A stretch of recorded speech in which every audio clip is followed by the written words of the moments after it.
नमस्कार मित्रों, अगर आपके मंदिर में भी रखी हुई है यह 3 चीजें तो घर की संपत्ति पर पड़ सकता है भारी अकाल और हो सकते हो कंगाल। तो वो 3 चीजें क्या क्या है इस वीडियो में हम जानेंगे। श्री कृष्ण कहते हैं कि कल युग में मनुष्य कुछ अशुभ चीजों को धार्मिक मानकर उनकी पूजा करेगा जो शास्त्रों में वर्जित माना गया है। भगवान श्री कृष्ण ने इसकी भविष्यवाणी पहले ही की हुई थी कि कल युग में मनुष्य अधार्मिक और अशुभ चीजों की भी पूजा करेगा।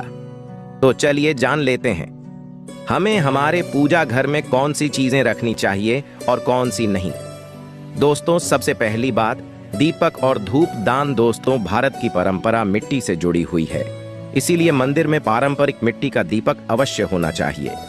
अगर आप मिट्टी का दीपक नहीं रख सकते हैं तो धातु के दीपक का उपयोग करें। अगर आपकी आस्था ज्यादा हो तो आप उपले रखकर गुड़ और घी का धूप भी कर सकते हैं। ऐसा करने से घर में सुख शांति बनी रहती है।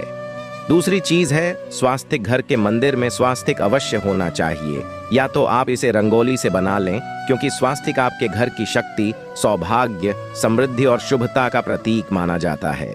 यही मुख्य कारण है कि कोई भी शुभ कार्य करने से पहले स्वास्तिक का चिन्ह अवश्य बनाया जाता है। तीसरी चीज है कलश। भगवान श्री कृष्ण कहते हैं कलश सुख और समृद्धि का प्रतीक है। अपने मंदिर में रोली कुमकुम से स्वास्तिक बनाकर उस पर यह मंगल कलश अवश्य रखें। ऐसा करने से घर में सदैव समृद्धि बनी रहती है और ऐश्वर्य की प्राप्ति होती है। चौथी चीज है शंख। बहुत ही कम लोग जानते हैं कि शंख की उत्पत्ति समुद्र मंथन के 14 रत्नों के साथ हुई थी। इसी कारण से शंख मां लक्ष्मी को अत्यंत प्रिय है। शंख की ध्वनि से सकारात्मक ऊर्जा का भी संचार होता है, इसीलिए मंदिर में शंख अवश्य होना चाहिए। शंख के घर में उपस्थिति से मां लक्ष्मी भी प्रसन्न होती है और उस घर में कभी भी धन की कमी महसूस नहीं होती। 5वीं चीज है घंटी। मंदिर में आपने घंटी अवश्य देखी होगी, क्योंकि घंटी को शुभ माना जाता है। इसीलिए जब घर के मंदिर में घंटी की आवाज होती है वहां का वातावरण शुद्ध और पवित्र बनता है।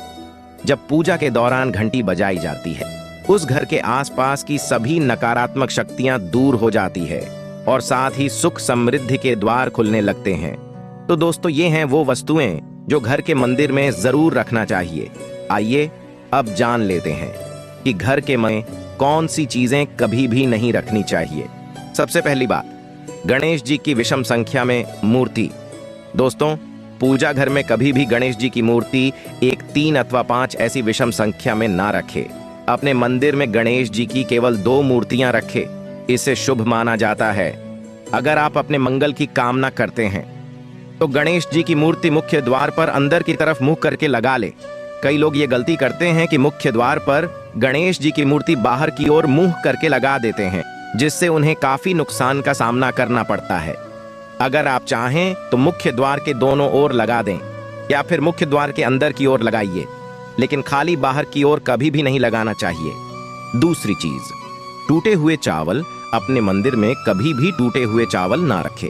इसके साथ ही पुराने चढ़ाए हुए चावल अधिक समय तक ना रखें, ये नकारात्मक ऊर्जा फैलाते हैं।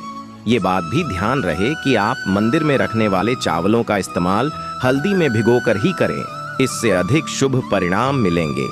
तीसरी चीज है पूर्वजों की तस्वीर।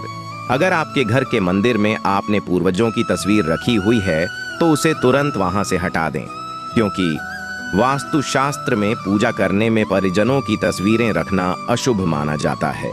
इससे अशुभ परिणाम प्राप्त होते हैं। मृतक परिजन पूजनीय और सम्माननीय है, किंतु उनका स्थान देवताओं के बराबर नहीं है। मृत परिजनों की तस्वीर घर के पूजा घर में रखने से पूजा घर का वातावरण भी नकारात्मक बन जाता है, जिसका अशुभ परिणाम हमें भुगतना पड़ता है। कई लोग साधु संतों की मूर्ति अथवा साधु संतों की तस्वीरें भी पूजा घर में रख देते हैं, लेकिन ऐसा करना अशुभ माना जाता है। अगर आप किसी साधु संत को मानते हैं तो उनकी तस्वीर दीवार पर लगा सकते हैं, लेकिन पूजा घर में भूल से भी ना रखें। भैरवजी और शनिदेव की मूर्ति। दोस्तों, घर के मंदिर में भैरवजी, शनिदेव अथवा काली माता की मूर्तियां भी नहीं रखनी चाहिए। इसी के साथ ही माता लक्ष्मी की खड़ी हुई मूर्ति की भी पूजा नहीं रखनी चाहिए। माता लक्ष्मी सदैव ही बैठी हुई मुद्रा में होनी चाहिए। तो इस प्रकार से हमें पूजा घर में इन मूर्तियों को नहीं रखना चाहिए।